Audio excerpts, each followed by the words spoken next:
नमस्कार, आप देख रहे हैं समृद्धि न्यूज। भारतीय सेना में अन्य जातियों के रेजिमेंट की तरह अहीर समाज भी सेना में अहीर रेजिमेंट की मांग को लेकर अनिश्चितकालीन धरने पर बैठ गए हैं। अहीर समाज के लोगों की माने तो भारत चीन युद्ध और भारत पाकिस्तान युद्ध में अहीर समाज के सैनिकों ने देश के लिए अपना बलिदान दिया है। यहाँ तक कि पुलवामा हमले में भी यादव सैनिक शहीद हुए थे, लेकिन इसके बावजूद सेना में अहीर रेजिमेंट नहीं है। इसलिए आज पूरे देश के यादव समाज एकत्रित होकर अहीर रेजिमेंट की मांग कर रहे हैं। संयुक्त अहीर रेजिमेंट मोर्चे के फाउंडर सदस्य मनोज यादव की माने तो अहीर रेजिमेंट की लड़ाई अहीर समाज कई सालों से लड़ रहा है, लेकिन इसके बावजूद सरकार खामोश है। अब सरकार तक अपनी बात पहुंचाने के लिए अहीर समाज पूरे देश में एकत्रित है और अब अहीर समाज आर पार की लड़ाई लड़ेगा। मेरा नाम मनोज यादव काकरोला है। मैं संयुक्त अहीर रेजिमेंट मोर्चा का फाउंडर सदस्य हूं। क्या कहेंगे, आज धरना प्रदर्शन शुरू किया गया है और अनिश्चितकालीन धरना चलेगा, क्या मांगे आपकी? ये हमारी मांग है कि हमारे जो पूर्वज हैं उन्होंने भी इस देश के लिए बलिदान दिया है और आज भी हमारे जो वीर सैनिक हैं वो इस देश के लिए बलिदान देते हुए आए हैं। लेकिन हमारे इतनी बलिदान देने के बावजूद, इतनी शहादत देने के बावजूद देश पे हमारी सेना में अहीर रेजिमेंट नहीं है और जातियों की रेजिमेंट है, जबकि हमारी रेजिमेंट नहीं है। इसी मांग को लेकर ये अनिश्चितकालीन धरना स्टार्ट किया गया है। अब तक कहाँ तक प्रयास आपने किया है, किस किस को ज्ञापन दिया है और किस किस नेता से बातचीत हो पाई है? इस मांग को लेकर हमने पहले सरकारों से विभिन्न प्रकार, जब देश में विभिन्न डिफेंस मिनिस्टर से प्रधानमंत्री को ज्ञापन दिए, राष्ट्रपति को ज्ञापन दिए।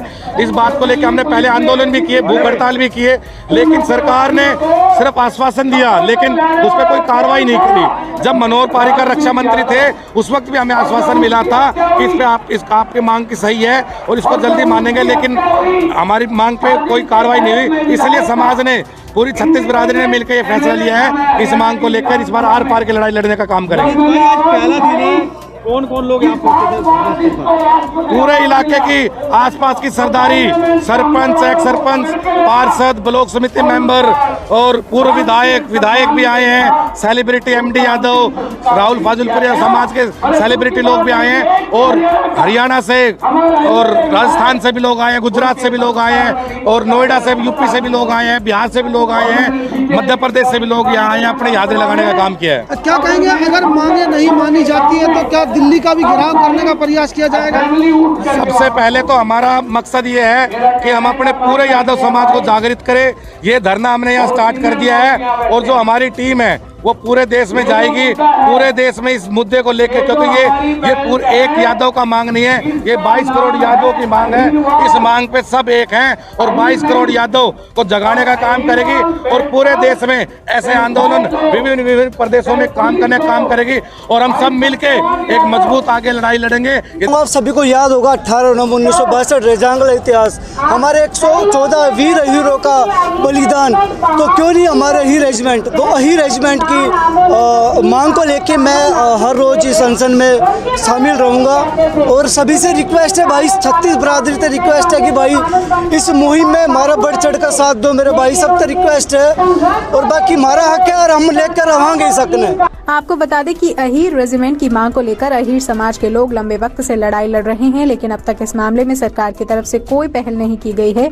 अब ऐसे में देखना यह होगा कि इस अनिश्चितकालीन धरने से भारतीय सेना में अहीर रेजिमेंट बन पाएगी या ये धरना यूं ही जारी रहेगा।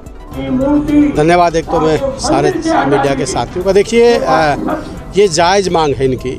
1857 से लेकर आज तक, चाहे 1971 की लड़ाई थी, 61 की लड़ाई थी या कारगिल युद्ध था, चाहे और युद्ध, हर समाज के लोगों ने बड़ी शहादत दी।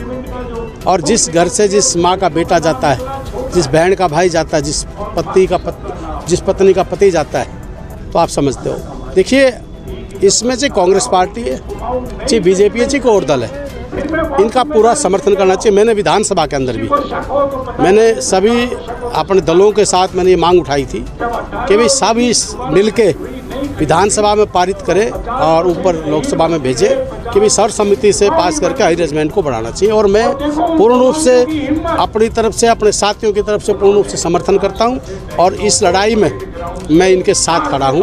तन मन धन से मैं इनकी लड़ाई को मजबूती से हम लड़ेंगे।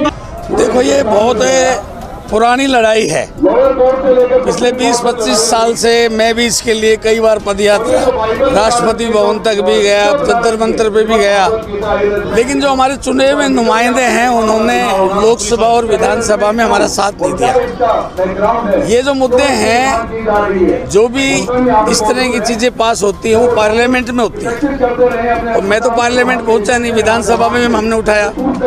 हमारे जो चुने हुए नुमाइंदे जो है, अब युवाओं में थोड़ा जोश आया है, नया जोश आएगा, नए लोग आएंगे और आत्मा की दृष्टि से वो अपने स्वार्थ छोड़कर इस मुद्दे पर खड़े होंगे, तो निश्चित रूप से अरेंजमेंट बनेगी, क्योंकि ये अहीर रेजिमेंट इनका हक है।